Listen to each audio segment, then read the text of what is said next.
You're fast asleep. You wake up startled in a cold sleep. You desperately grasp at your phone. Oh no, it's nothing. Nobody's released the video yet. You're David Coote and you fight to live another day. Welcome to the Anglo-Italian pod. As always, my name is Rory and I'm joined by my very good friend Adam. Adam, how you doing, man? Yeah, not too bad, thank you. The fireworks have proceeded, and we had a slight explosive weekend of action in the Premier League. Less said about a certain referee, but I'm sure we're going to delve into it. I mean, Rory, have you ever had an occasion where you slagged off someone and then they find out about what you actually said? Because listeners to the pod won't be surprised to realize that I don't think before I speak, and this often gets me in trouble. The one that instantly comes to mind is the absolute classic of my friend broke up with a girl who I didn't particularly get on with. We all lived together. It was a very complicated, annoying time. They broke up, and I was delighted about this fact and was quite vocal about it. And then when they got back together, she took no time in walking up to me in a nightclub and throwing a drink all over me for what my mate had told me I said. I still don't know why he told her, but I understand that was a stupid thing to do, and the lesson was definitely learned. But this whole thing, Adam, has just made me realize, like, because that video is from 4 years ago, right? Yeah. Do you think that for 4 years he's been absolutely shitting himself about this video being released? Because that's the only thing I can get in my head. Like, whenever I try to fall asleep and I have a memory come back to me or something and it keeps you awake, that's why I was like, the intro was like, do you think it's been like every morning he's been like, okay, another day, no one's released it. Because he must have known it was coming at some point. I think he must have been very conscious of playing on side with his friends that did the recording, right? And precariously just wondering whether it would be this occasion. Would it happen this time? But yeah, this circumstance is a bit bizarre.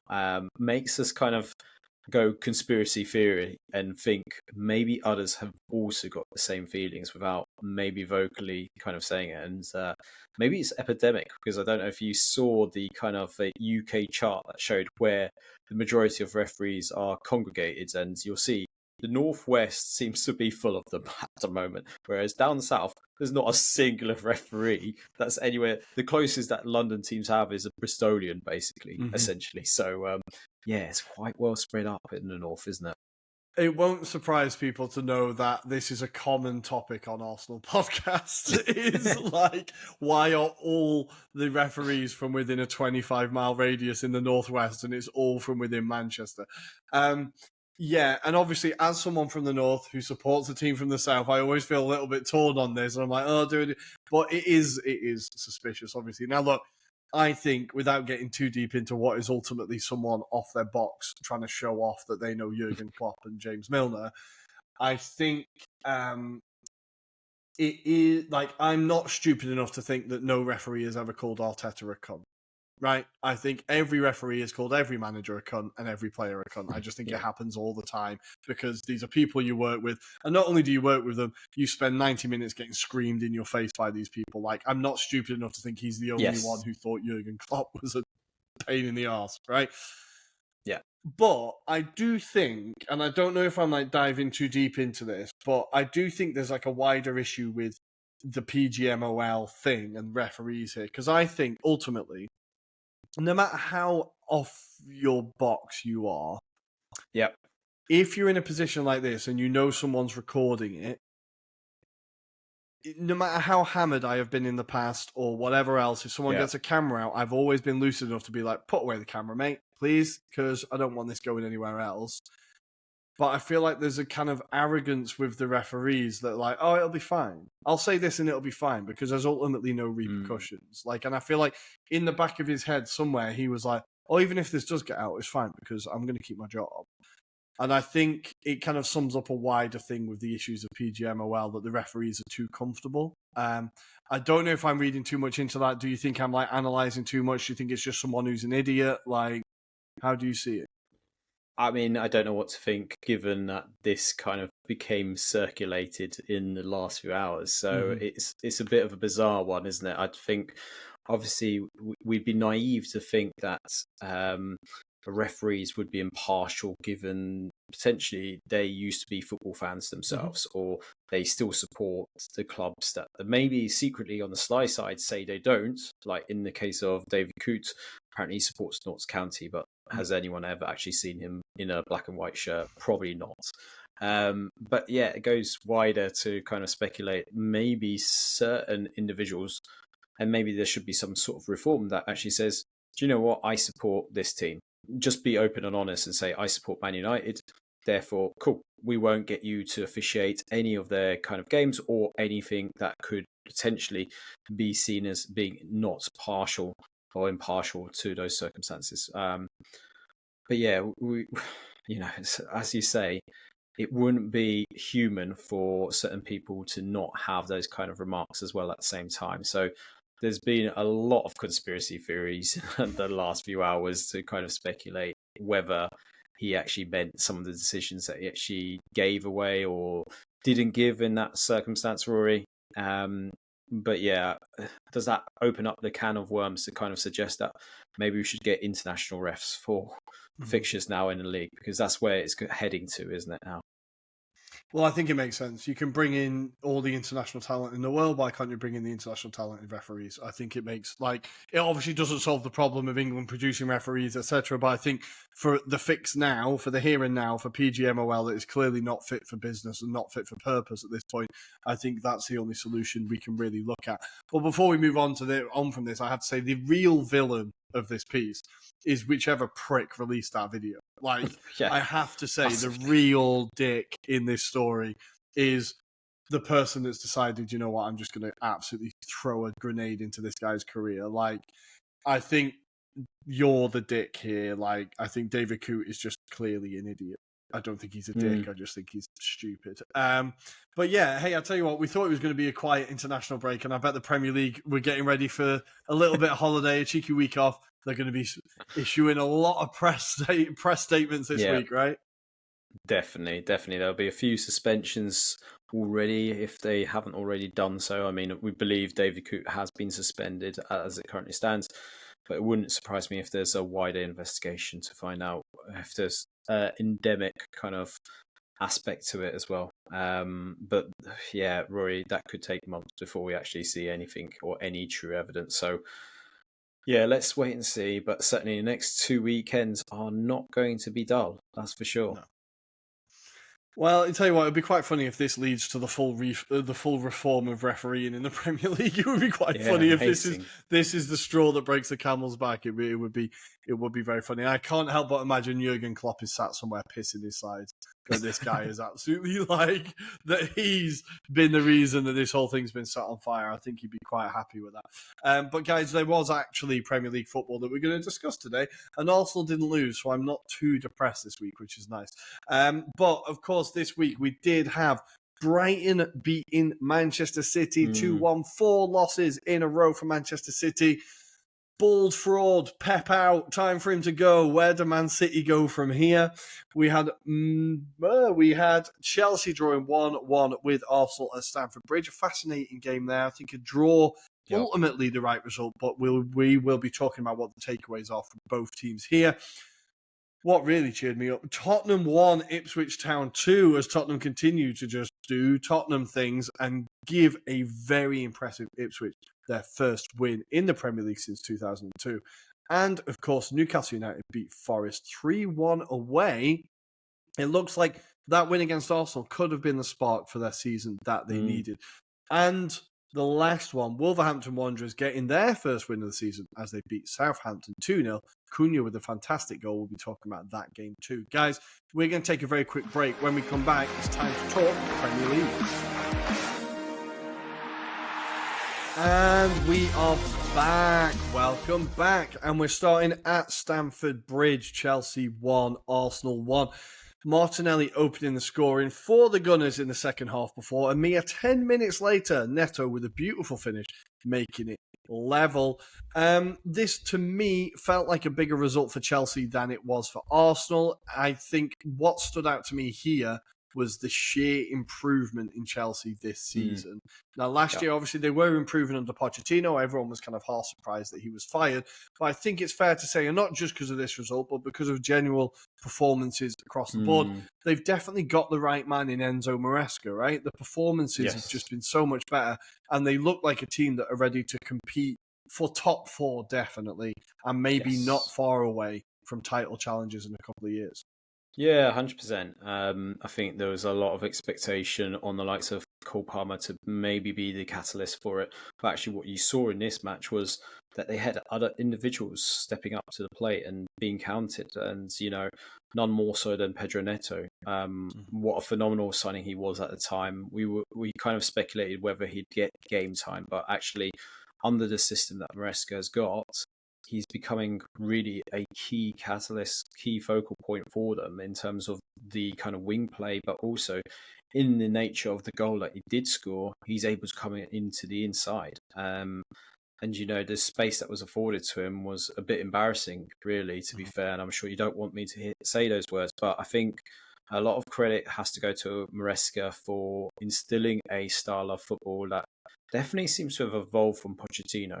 That's the key thing. I think everyone from a Chelsea perspective obviously reflected on Pochettino's kind of departure and maybe regretted the thoughts that they had early in the season, but they've definitely kind of looked to progress even further now with Maresca. They look like they've got a bit more of that identity to them now.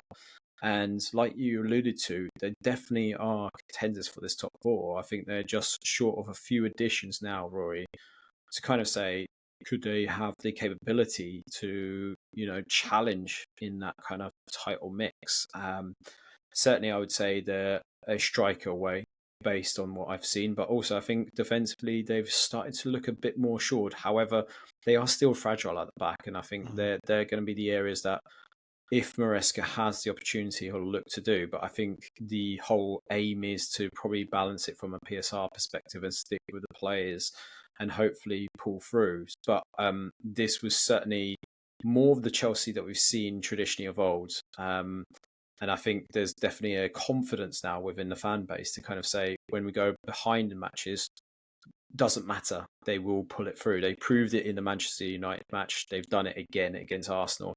And had it been a few incidents, maybe Chelsea go away with a victory here. But there was some good saves by David Raya at the same time. Yeah, I thought this was one of his better performances, honestly. The way he controlled the box, kept coming out and catching crosses. Really, we limited Chelsea to very few opportunities. Yeah. I think overall Arsenal were the more threatening team, especially in the second half. Towards the end of the game, we were really pushing. Chelsea's plan very much became kind of see the game out and catch them on transition, which is absolutely that's what their strength is. When you've got a player as fast as Neto and Madueke, and you've got these players that can come on, you've got Mudryk who comes on or whoever, you can use that to your strength, absolutely. I was just really impressed by.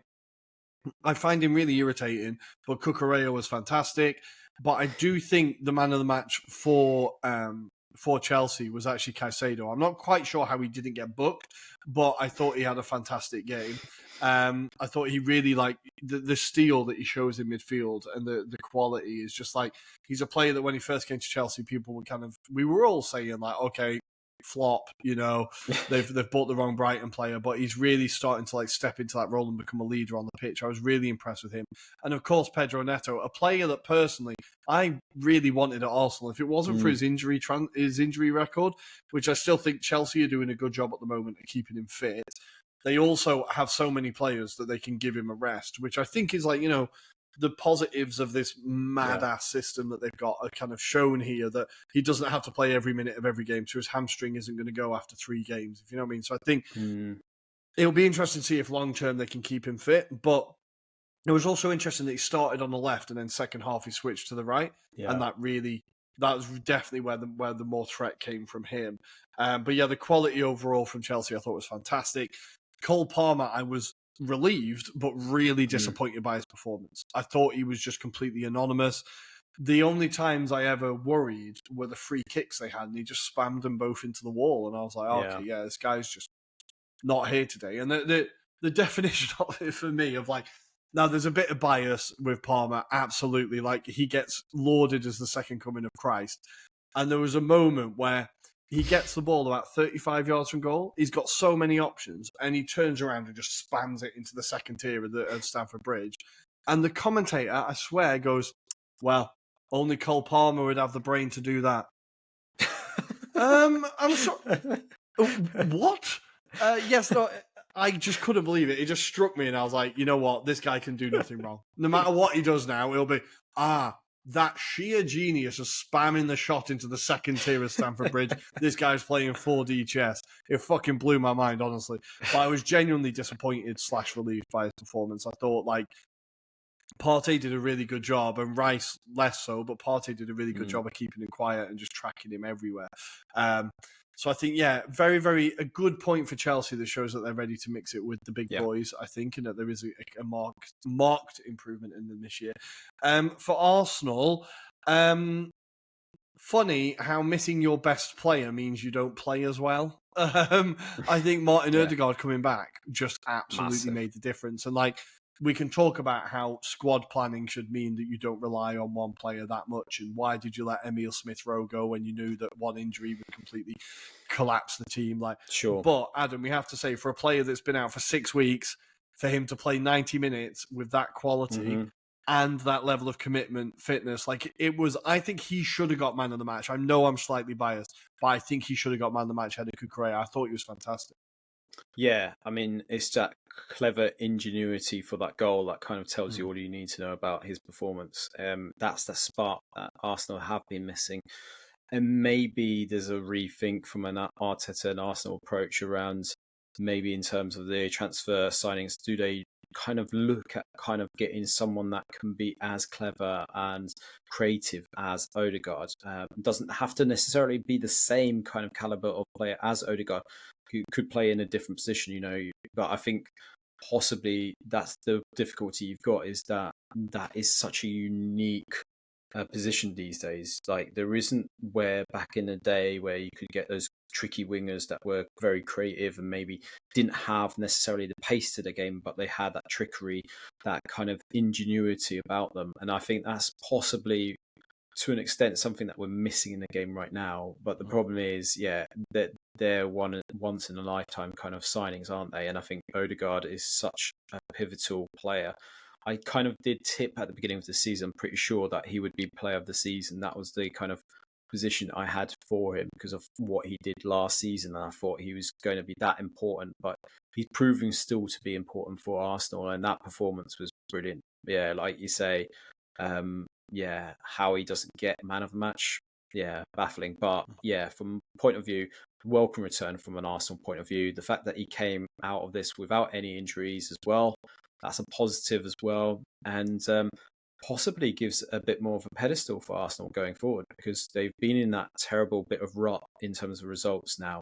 So although this is a draw, I think this is a positive step. It means that stops the momentum and it allows now for Arsenal to reset. So I think there's a lot to be positive about. And I think the key takeaway was Martinelli, the fact that he got that goal, the kind of first time element to it as well, because I think Martinelli's been guilty of overthinking it and maybe taking his time when he's in those situations. And the fact that he decided to be clever, I think that was the Martinelli of old that I got used to. And I think seeing that come to fruition yesterday was something that Arsenal fans should be encouraged by, because I think that gives him confidence now going into the next game. No, absolutely. I think I came out of this game feeling very, very, very positive. I think, like, with Martinelli, it's fascinating because in the first half, he has that shot where he hits it straight at Sanchez, basically, because he tries to do what he always does and bend it into the far corner. And I just put on Twitter, please someone coach Martinelli to shoot at the near post. He needs to vary his finishes because goalkeepers just know what he's going to do. He telegrams it. And, like, if you're preparing your goalkeeper for playing Arsenal, you go, right, Martinelli is going to aim for that far post, just cover that far post. But the second half, he was listening and he came out and he hit it near post and he scored. And I was like, right, okay, this is like, Martinelli, it's all about confidence. But I think he's slowly getting there. His goals and his output, his assists are starting to add up now. I was really impressed with his performance in general. I think he caused Chelsea all sorts of problems. I just think the noise already coming out of Arsenal now is that we're looking for a winger and we're looking for a striker, and it's like Arteta is not happy with the build of his squad and how it's set up. And I think now they're finally realising that we need to invest in attack. But I think overall, very positive. I liked that the defence was pretty sturdy again. Like, it was the midfield that let that goal be scored, unfortunately. I think the defence had very little they could do there. But even for the goal, Ødegaard is the one pointing into the space and going, guys, why is no one there, right? And I think just having him back in that team, even though no one got there, and Timber and I think it was Partey quickly realised that one of them should have been there. Having him in the team, everyone stepped up a little bit. So I think encouraging overall. Yeah. It does leave us 9 points behind Liverpool off the top of the table. I'm choosing to say at this point we're only 11 games in. There is 27 games left. There's still plenty of time to go. I know we're not favourites, but I don't think we're out of the title race. Like, do you think, because we have played, like the games we have played, we've played all the hard teams, like after this international break, and we have to go up and win, right? There's no easy games, but we've had the hardest start to the season before you even get into the circumstances where we shot ourselves in the foot or injuries or whatever it is. So I feel like when it gets tougher for other teams, it's not as tough for us, which maybe leaves us in a strong position. Like, how do you see it? Yeah, I think, look, I don't think we should anticipate the season to be over just yet. I think there'll be more twists and turns. Yes, Liverpool have been formidable, but it's just a matter of time for us to see what Liverpool see in terms of experience potentially a bad run. They haven't necessarily had it straightforward themselves. However, I do feel they've had it slightly easier run in terms of the games that they've had. I know they've had a few big injuries in that kind of mix as well. However, I still feel there will be a period where Liverpool will go on a run of maybe struggling to win games. I think, there is still that fragility that I spoke about last time, that I think if you can get at them, then certainly a better side would possibly put them into a deep position. The Brighton game was a highlight of that in that first half, where if that's a better side, that's a bit more clinical in the final thirds, then potentially Liverpool find it very hard to get themselves back into the game itself. So I think there's definitely opportunities there. And like I say, I still think with the format of the Champions League as well, that's going to extend itself, and potentially, depending on how teams progress, that's going to play a part in terms of the domestic season as well. You can see it across Europe. It's having an impact in terms of the domestic leagues as well. But yeah, certainly from my point of view, despite the kind of gap in difference, because you're talking not just them, but also Man City as it currently stands, I think you don't rule out any side at this stage. Mm-hmm. There's still hope. There's still hope for us yet. There's still hope. We can keep going. But overall, I think a fascinating game. Genuinely, I think the first half wasn't great, but the second half, I think, definitely was a lot more lively. There's a little bit of needle in it. Players kind of fighting, getting at each other. What you want in a derby, really. I feel like Stamford Bridge at night, there's a bit of an atmosphere there when it gets going. And yeah, I really enjoyed that. Also, very quickly, Mikel Merino, definitely his best performance in an Arsenal shirt when he came on. I can absolutely see the vision. I can see what Arteta wants him to do. I think if we have a midfield of Ødegaard, Rice and Merino, I would be very, very happy. So I hope we get that post-international break. But guys, I'm going to leave Chelsea-Arsenal there. I'm not too upset, and I'll take that because the last couple of weeks have been rough. And let's go to something that cheered everybody up. Brighton 2, Manchester City 1. And not only that, but O'Reilly getting the winner here, Adam. I think it's just such a nice moment for him. Obviously, that really, what looked like was going to be a horrendous tackle or a horrendous injury in that game against Crawley, right? Yeah. But for him to come on, play so well, and get the winner, like, it's proper comic book stuff, right? Yeah, definitely one of those that you can say it was written in stars. I think this was on the cards, though, from a Man City perspective. Like, going into this game, I think there was a bit of fear factor from a Man City point of view that, given the recent performances that they've displayed in the league and in Europe, that they would struggle in this game. This was going to be a tough game. they approached it in the right manner in the first half. It's just second half they fell apart again. Unfortunately, it seems to be the overriding story that they can't seem to ride out the game itself. Maybe some question marks about more of the established players in this squad and whether they are growing in terms of that mentality. I mean, the fact that Pep's had to bring in players like, Simpson, is it Pussy? Poozy. Poozy, and some of the younger kind of players that, Josh Wilson, Esbird as well, and the fact that you're seeing that kind of come into fruition, we can't underestimate, I suppose, the challenges that Man City have with the injuries at the moment. Bar Rodri, obviously Jack Grealish not being there, the likes of Ruben Dias and John Stones, that's quite big chunk of the key personnel that they have in the squad. But a lot of credit to Brighton in the way that they approached it in this match, and they took the game superbly kind of defensively drilled in that respect. You could see that by the reaction at full time with Pep having it at Van Heck. And I think this is truly a point where it's testing Pep Guardiola. I know he's referred to the fact that maybe there should be a different challenger for this kind of season to win the actual league, but I think this really tests his mettle in terms of his abilities. And look, I think he's come to a point where maybe the kind of actual legacy of his time at Man City is now being tested to a point of, do they need to transition from the current base of players? I think there's an argument to say maybe he didn't read it correctly this year. Maybe they should have moved on certain individuals, or at least try to push on some newer additions into the side. But how did you read the game itself?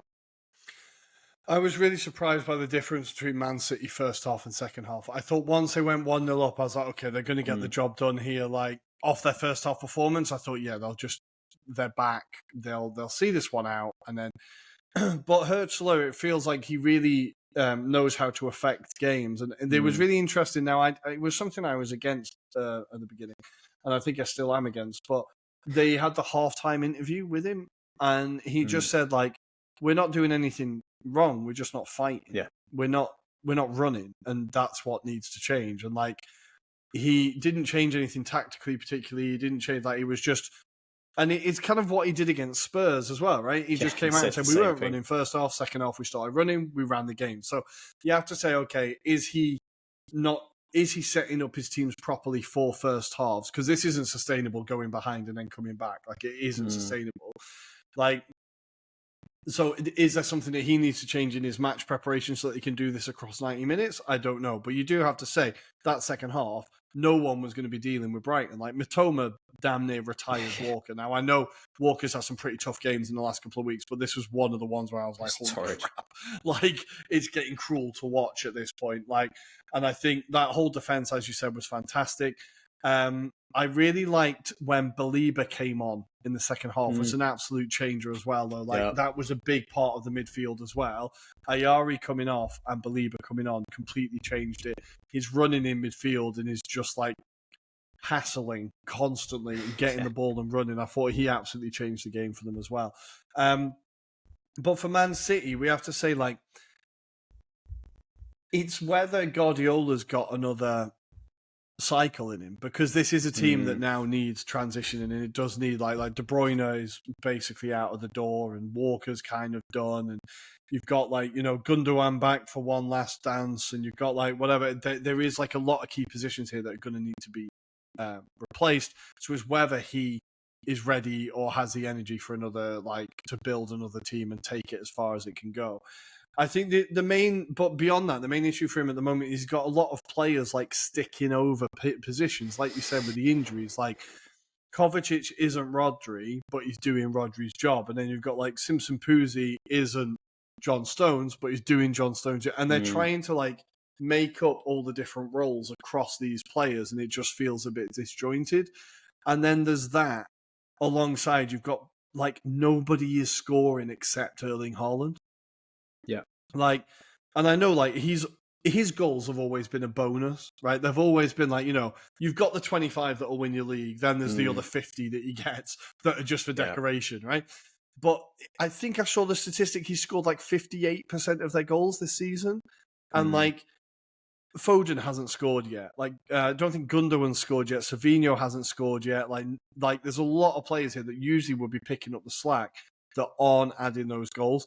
And I think that is when, in games like this, when City would usually get a first, second, third, fourth, and then the game's done, they've just not got that at the moment. And then add that to Haaland having a bit of a slump, and it's just like this perfect storm of things going wrong for City at the moment. Now, look, we know in a couple of weeks we'll all look back and go, what were those idiots talking about? City are now 10 points clear and they're walking it, right? Like, but for at the moment, he does have a headache of how he's going to get through the next... Because the fixtures for them after the international break, they play Liverpool but and they also that, play Chelsea. I want to say not Chelsea. They play Liverpool and there's another one. They've got Tottenham at home, who is their bogey team anyway. Yeah. Then they've got Liverpool away, Forest at home.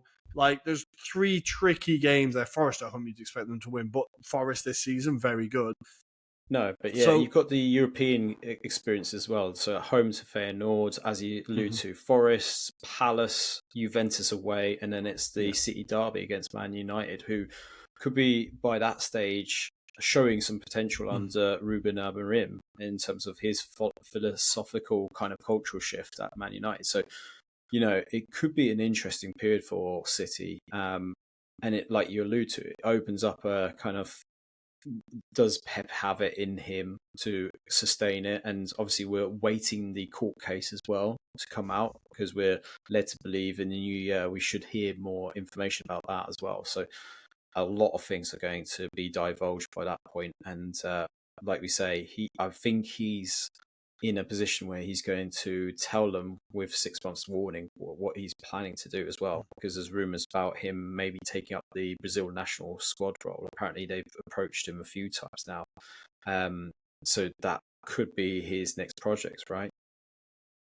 Oh my God, I would love to see Pep at Brazil. I have to say that. Like, that'd be fascinating, wouldn't it? It would be phenomenal. It would be phenomenal.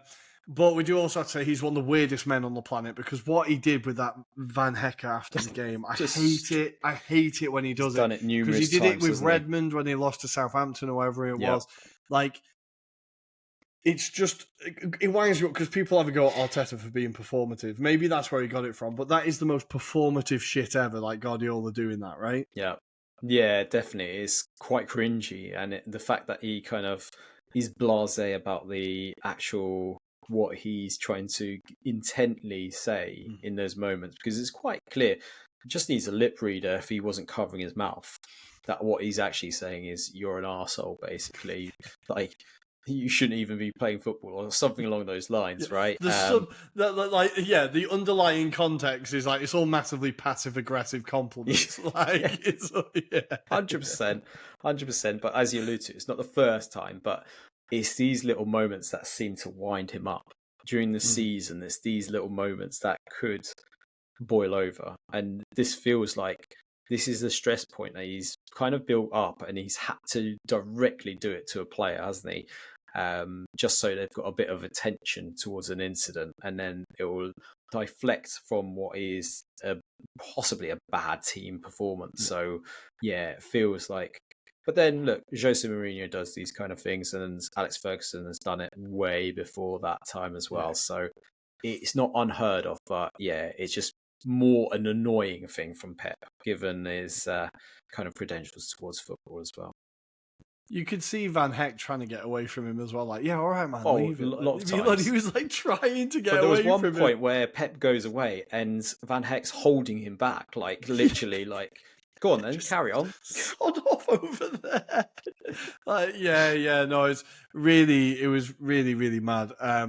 But not surprising, because that's what he does when they lose. But at least, you know, Hertzler will just be relieved he's not getting the really condescending, they're so good. So good that after he's just battered you 6-0, like, so Hertzler will just be relieved that he's not getting that, to be honest. But yeah, Brighton, incredible fun to watch this year, and I think Hertzler, whilst he clearly has some things he needs to iron out in that team, defensive stability, entire 90-minute performances. There is a lot of promise in that team and a lot of, as always, just exciting young players. And Arsenal, if you want to bid for Belieber, I'm not going to complain because that guy looks unbelievable. I think he's going to be the next one that gets sold for 200 million or whatever it is. But let's leave Manchester City and Brighton there, and let's go to the main course. I'm going to try not to be too smug, but Tottenham Hotspur 1, Ipswich Town 2. Adam, I can't tell you how many videos I've watched of Spurs fans recording themselves in the stands for this game. I cannot tell you how many times. You know the two I'm talking about, the two brothers. I've watched them videos so many times today. It just nourishes me. Before we laugh at Tottenham, let's talk about Ipswich, though. I've accused them of being the Luton Town of this year. I'm still kind of sticking with it a little bit, but we do have to say this was an incredible performance from them. And attacking-wise, Amari Hutchinson was fantastic. Smodic was unbelievable. What did you make of this performance? I thought Ipswich Town, not only did they play well, we saw some of that beautiful football that we saw when they were in the Championship. Yeah, 100%. This was a really good performance from Ipswich. Interesting that they kind of played around with certain personnel, positionally as well as the type of people.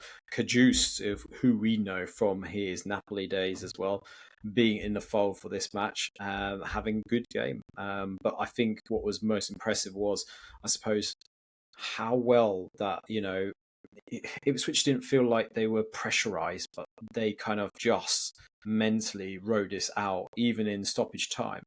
They didn't really have to fear anything. They just held it together.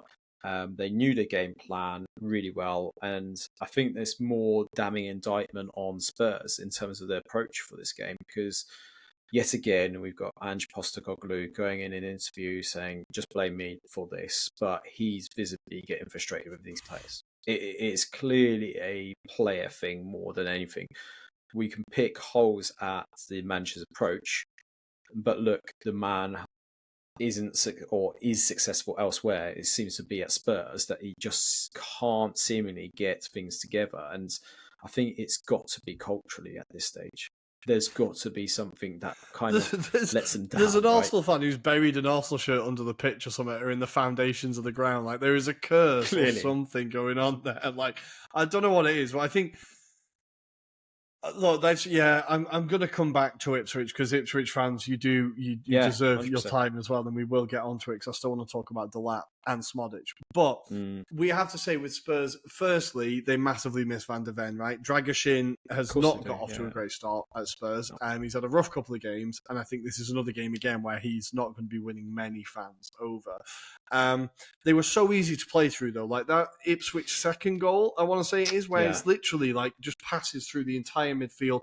Really beautiful football, but at no point is there any level of resistance. It's just like straight ball through, 1, 2, 3, 4, and then the ball's literally put onto the goal line for Delap to hit home.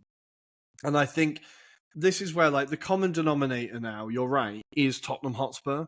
When you've had so many managers that have come in and been successful everywhere else, whether, now I'm not counting Poch because he's not been successful anywhere else, especially not before Spurs, but you look at like Mourinho, Conte, and now Ange, there has to be a point where it's not the managers. It's not it's the fucking club. Like, there is something that is just not getting the most out of these players, that is not maximising these players. Like, even like Basuma was the midfielder in the league when he left Brighton.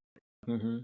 Completely average now. Yeah. Like, completely average. Like, I think Bentancur gets an incredible start to his Spurs career. Obviously gets that unlucky injury, but now completely average. Like, even Kulusevski has been incredible this season, but now starting to bottom out. Like, it all just seems so streaky with a lot of them. Like, Johnson now again had that incredible run, but then, right? Yep. Solanke, I think he's had a slow start to his Tottenham career, and people aren't really talking about it enough. Like, Son slowing down. I feel like there is just something, there's just not enough quality in that squad. And there's not the discipline to implement the system that Ange is after. You have to run back. You have to, like, I know that he doesn't play defensively solid football, but you have to be doing your doggies to get back when Ipswich are on the break regardless. You can't. His philosophy is not just stand up there while they've got the ball down there. Like, he's not that thick. Like, Of course he's so not. I think I don't blame him for losing patience and really starting to like really Question stare it. into the ground and be like, what am I doing here? Because do you think this season they probably get a European spot, right? They probably get a Conference League, Europa They can still League. do it. They can still do it. But that's it. But is this what they do? Is that where they finish? Is that what Ange is here to do? Because I feel like he's put his neck on the line with the I win stuff in the second year. He's really put his neck on the line here. And I don't think these players will deliver it for it. Yeah, I think, look, let's kind of rewind to the period where Spurs were struggling to attract a replacement at the time. And Ange was kind of considered 11th or 12th in the list of candidates. You know, it wasn't like a first foremost thoughts for them. I think they only kind of clutched onto him because he was a successful manager that they could attract to their club, and he instilled a bit of a different ethos. I think what's being struggled here is that there's clearly still a culture there that kind of lingers, and it seems to precipitate every manager. It seems to be a approach that they can't get right, and I think there's probably an element towards the way that he's deploying his tactics, whether he needs to rethink it in terms of the personnel. I've always kind of questioned as the season goes on, like in terms of those personnel, do you think these players are good enough for what I would consider as a European campaign? I'm not too sure about that. I mean, you look at like they're all individually on the day could be good players, but they don't work as a team, it feels, Rory. I think that's the element that is at the core of it, that they're not fighting for each other. There doesn't seem to be leaders. That's the thing that strikes a lot. Where if you compare it to, say, Aston Villa, who are going through this bit of a depression at the moment with the form at the moment, you get the feeling there's one or two individuals within that pack that could just pull themselves together and kind of say, let's get something together. Whereas I don't get that impression with this Spurs side. There's maybe at tops, maybe one, and that's Ben Davies, that I think genuinely gets it. He wants to succeed. The rest of them, I don't get the feeling that they're there. I think they see this as their stepping stone, to a bigger club. You've seen comments about Christian Romero potentially engineering a move to Real Madrid. Now, he hasn't even been offered the opportunity, but he's trying to get himself an opportunity there. I just don't get it. I think it's really strange, to be honest. And yeah, I think it is deeper than maybe Ange thought it was. I think he's getting to the point where he's tired of seeing these same kind of inconsistencies flowing through their game.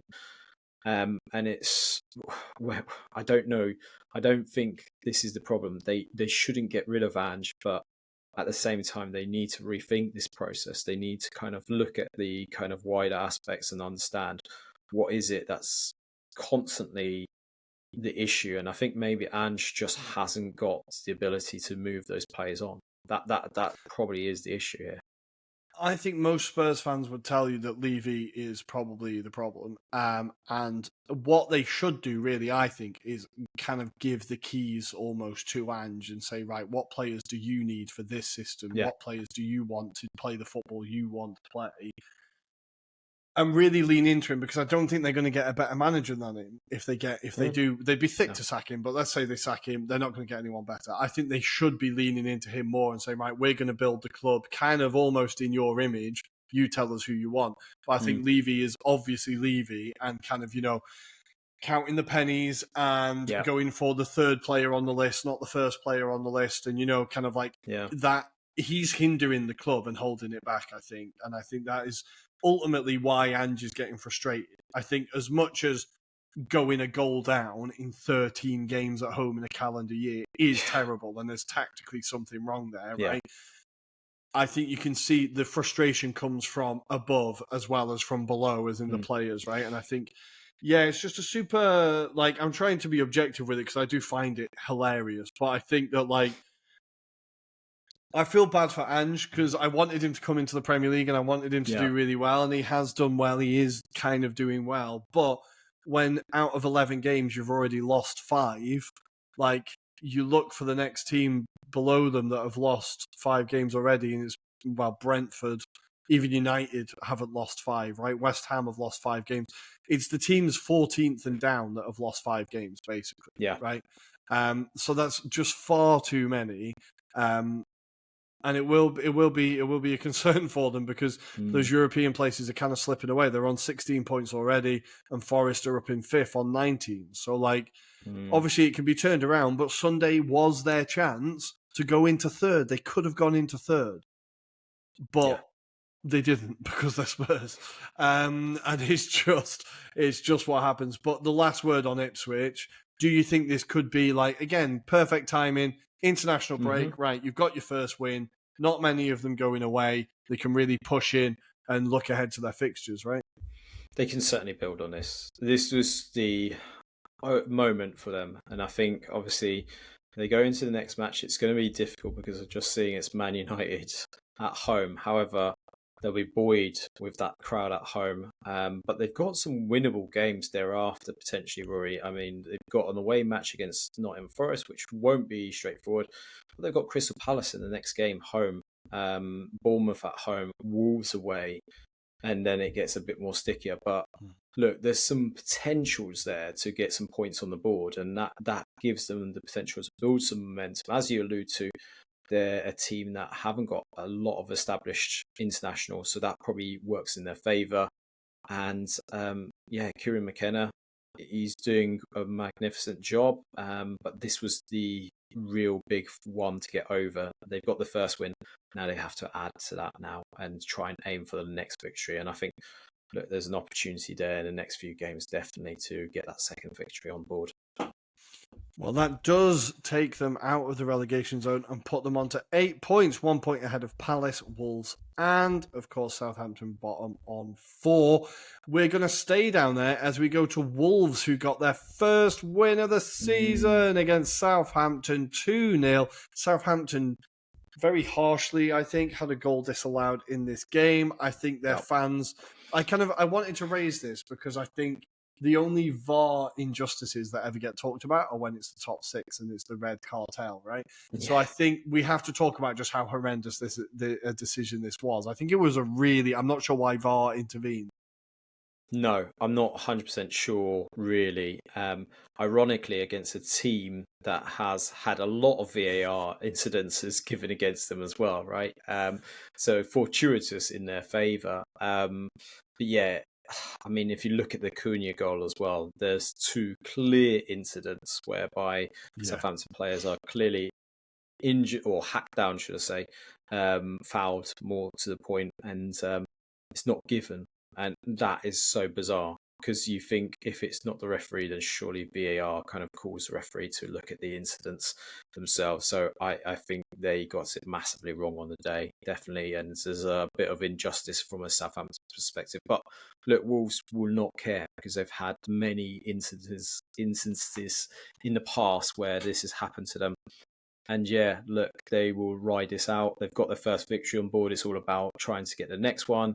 I think there's still a lot of pressure on Gary O'Neill, regardless of the win itself. But yeah, I mean, there's some good performances on the day. Cunha more so signifies what a great talent he is, and someone that actually I'm surprised the likes of Spurs or an Arsenal haven't looked at. From a PSR perspective, he'd probably be more affordable than some of the options out there. But certainly a player that can either play up top by himself or play in a duo as well. I think that's the most exciting thing about him. And, you know, he's not afraid. He's not afraid to take it to teams. And I think that is the difference. And you saw the quality with that finish. But there's so much to his game that is becoming more all-rounded that I think is so attractive to so many sides in the Premier League. And I was just surprised that there hasn't been any sniffings of potential bigger clubs after him. And I think he's a type of player that both Spurs and Arsenal should be aspiring to add to their squad, because I think he's a perfect squad player, as seen by the fact that he's playing for Wolves. You know, he's not. It doesn't matter about the name for him. He's clearly trying to make a career of himself. So I think there's a perfect opportunity to give him the platform. And I think under an Arteta, for example, I think he becomes even better as a player. I just think there's someone there. So Fantastic performance, though, from Wolves' perspective. Solid and unlucky potentially not to get more goals. Ramsdale for that moment of calamity where he almost gives away the ball near the halfway line. I think that causes further doubts about where his career goes. I was surprised at the addition of Harwood Bellis in the England squad. Based on this performance, I don't think there's anything the England defenders have to watch out for. I think Russell Martin will feel aggrieved because I think he felt after the previous game that they were getting some momentum, and clearly they did bring this into this game. But it's just unfortunate that they go into this international break where I think he would have wanted another game next weekend to play and forget about, right? Yeah, kind of forget about this one as quick as possible, I suppose. But just quickly on Cunha, I think he's a player that whenever he's on the pitch, you've got a chance of getting the win. You've got a chance. Like, I always remember the Arsenal when we played Wolves, he came on, I think. And there are players that when they come on, you're like, oh, they could actually do us. Something could happen. And he had a shot where we had to save it. And I think he's such a good player. And I think I wouldn't be against him at Arsenal. I think his goal ratio and assist is quite good for a team that have struggled, such as Wolves. I think I would want to see him maybe at Brentford for a bit or somewhere and see if he can make that step up and then go. But I think he's definitely got a big move in him. He's a really exciting player. And Ike Nori, every time I watch Wolves, I'm like, God damn, that guy's exciting. Needs to defend a little bit more, but he's a very, very exciting player. I think he wants to be a winger ultimately, but I think so. He's a very exciting player, but huge win for Wolves and a little bit of a boost in my Wolves will stay up prediction. Just very quickly, because I'm very aware of how little time we have left before we hit the hour. Let's very quickly go through some talking points here. Let's go to the City Ground. Nottingham Forest 1, Newcastle United 3. It looked like Nottingham Forest were going to extend this incredible run they've been on, but Newcastle said no. In the second half, they absolutely turned up. Isak, Joelinton, and Harvey Barnes doing what he does best, cutting in from the left and scoring.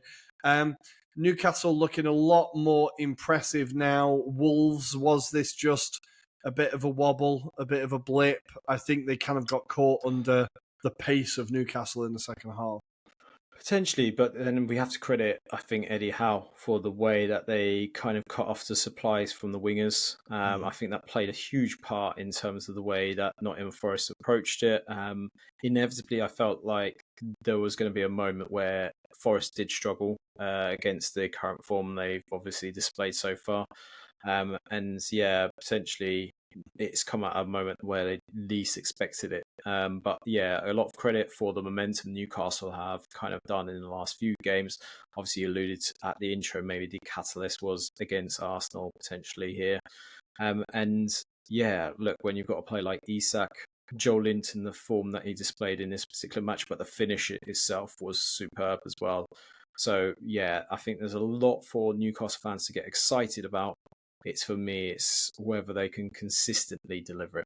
That is the key. And who knows? You might see Newcastle second half of the season really propel themselves, given that they haven't got a lot to play for. But look, they've still got the League Cup that they're still in, so that could be something that they get behind as well at the same time, right?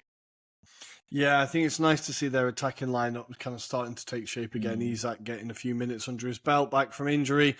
And of course, chipping in with the goals. It's interesting you highlighted the wingers because that's what they did so well against Arsenal as well. Yeah. They just tripled up, doubled up on the wingers and completely nullified that threat. And then with Bruno and Joelinton in the middle, you kind of got that steal to stop the way through. I think it's, you kind of improvements from them.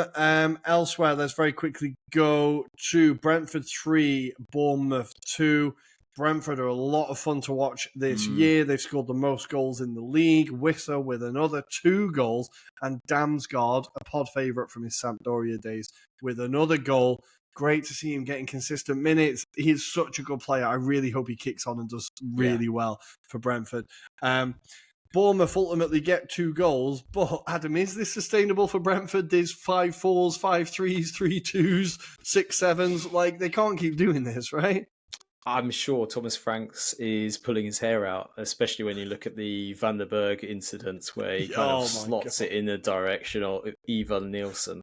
Ugh. But yeah, look, it's definitely something that they've got to improve on. I'm sure that's not the way they plan to win these games as Mhm. well, to be honest. But it's working for them.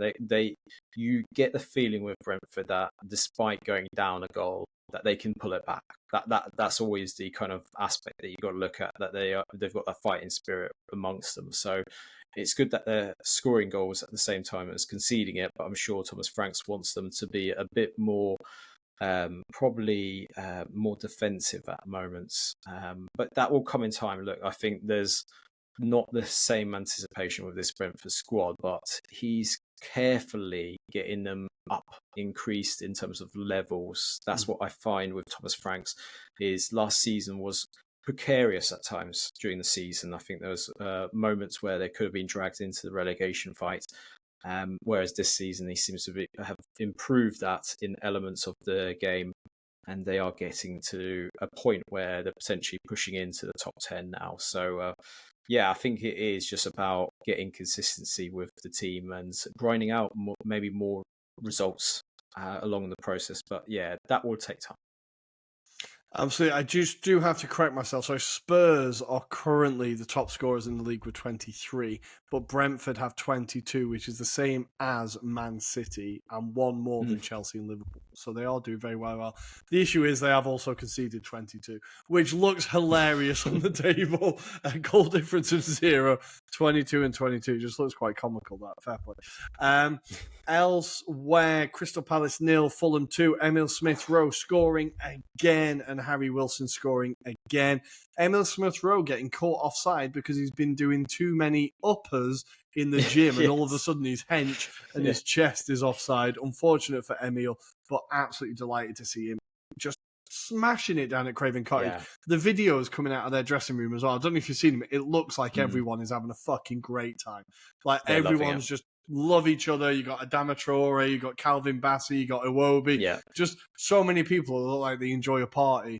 And it looks like great fun. Like Fulham, genuinely, I think they're having a really good season, right?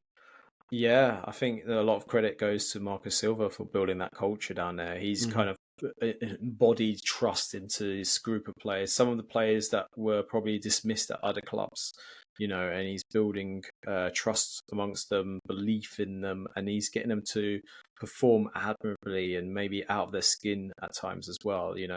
To see Raul Jimenez display the kind of Raul Jimenez that we saw at Wolves, for example, is a sight that we never thought we'd see again. But yeah, I think this is a promising sign for the likes of Alex Iwobi, Emil Smith-Rowe, who have delivered this season, it's fair to say, in the absence of a number of the Fulham players as well. And, I think that's credit to them. And it'll be interesting to see the trajectory of Emil Smith-Rowe after this season, to see where he's at and whether he has another kind of consistent season like this, whether there are going to be some shouts for maybe move back to a bigger club.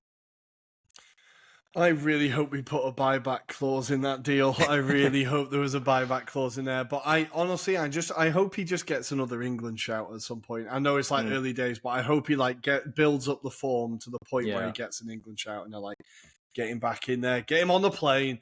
And finally, just because we've not really had time yet, but Manchester United 3, Leicester City 0. I'm not really going to talk about the game. United fans being a prick to Garnacho before the game. Oh, that was ridiculous. A really lovely moment where he gave his shirt to a young fan who'd been singing his name the entirety of the 90 minutes.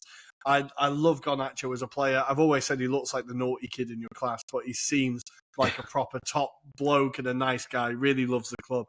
And it was nice for there to be a fan who wasn't a complete bellend to actually remind him that he is loved at that club. But Amorim landed today, Adam. Are we excited about the arrival of Ruben Amorim? Ruud van Nistelrooy leaves with a very successful record. Have they just got rid of the man they should have given it to? No, they definitely they've got the right man for the job, definitely. I did question whether he'd be kind of slotted into a position of some sorts that Amorim didn't really want him to. So I'm glad almost that there's been the authoritative touch from Amorim to kind of dictate who he wants at the club, which is what they need right now. They need a fresh start. I think Man United fans should be patient, regardless of how quickly success is delivered by Amorim. I think it will take a number of windows to get that team right. But I think maybe this is warning signs for the rest of us, because I think there is a talented coach there. It's all about how quickly the time is afforded to Amorim from the group itself, and what the expectations are. I suspect there's probably a 3-year plan to get at least to a point where they win a title of some sorts, whether that be domestically or whether that be just a smaller League Cup or equivalent in the process. But certainly I think everyone should be a bit wary of the potential that he could deliver. Certainly it was a cultural shift at Sporting Lisbon. He's delivered a title straight away pretty much with Sporting Lisbon, and subsequent seasons he got them into exciting positions in Europe in particular. So I think if he's got the ability to kind of grind out the style of play, but also maybe move on some of the individuals, Rory, then there's every potential that we could be seeing Man United back in that top 4 mix by some time. I'm reserving judgment because that club has chewed up and spat out bigger people than Ruben Amorim, but massively. I think it is a move in the right direction. I think there is something slightly different about this appointment as opposed to the others, but I'm reserving judgment because I think there is still a part of that club that you could appoint Carlo Ancelotti and the whole thing would burn to the ground. Like, I think there is still something there. So I think if I was a United fan, I'd be excited, but very, very wary of, because we said all this when Ten Hag came in. He, rebuilt Ajax, got them back to top of the league, got them far in the Champions League. Everything was looking fantastic. Yeah, right. So we will see, but it should be exciting. Whatever happens, it's going to be exciting, and Gary Neville's going to be talking a lot about it. And then finally, Liverpool beat Aston Villa 2-0. Salah scores again. Incredible output from him, and Nunes with a really calm but chaotic finish. Really nice goal considering the angle, and he could have gone down as well for a last man tackle, right? Aston Villa massively in a slump, but Anfield away at the moment is about as tough a place as you can go, right? Yeah. Definitely. I think that was a good point for Liverpool. But I think Emery is trying to work out what's going wrong with his squad, and maybe this kind of break has happened at the right time.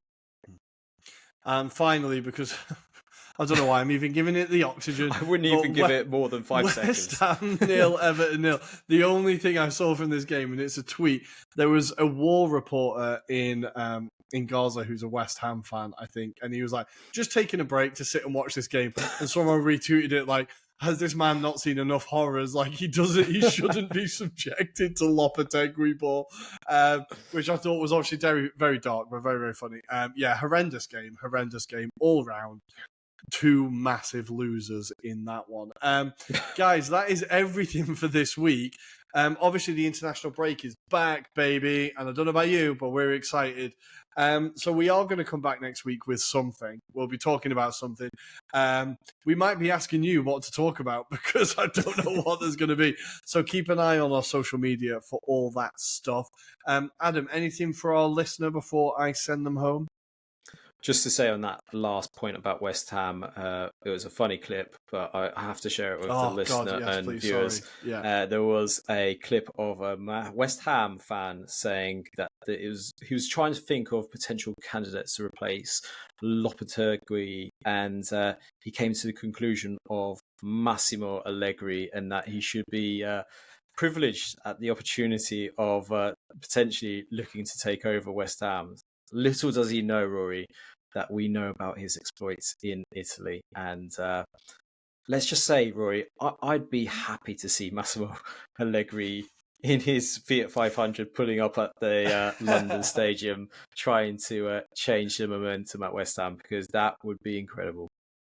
I feel like there's a lot of people in the Premier League who praise Massimo Allegri who have never watched an Allegri game. And they're like, oh, yeah, no, he won those titles with Juve. Yeah, and nobody enjoyed it. But, yeah, I think, hey, I tell you what, he should be in the running for the Man City job. That's what the guy said. So, yeah, he is that good. But, guys, yeah, on that bombshell, we're going to leave you there. If you are watching on YouTube, please give us a like and subscribe down here. If you're listening on a podcast, go to your podcast app of choice, give us a subscription, give us a rating, leave a comment, do all those things. You can find us on Twitter at Italian Anglo Pod, on Instagram, TikTok, and Threads at Anglo-Italian Pod. We're also doing lives on TikTok. I say we, Oh, yeah. Adam's doing them. I am going to get involved. And we will see you next time, guys. See you later. Ciao, ciao.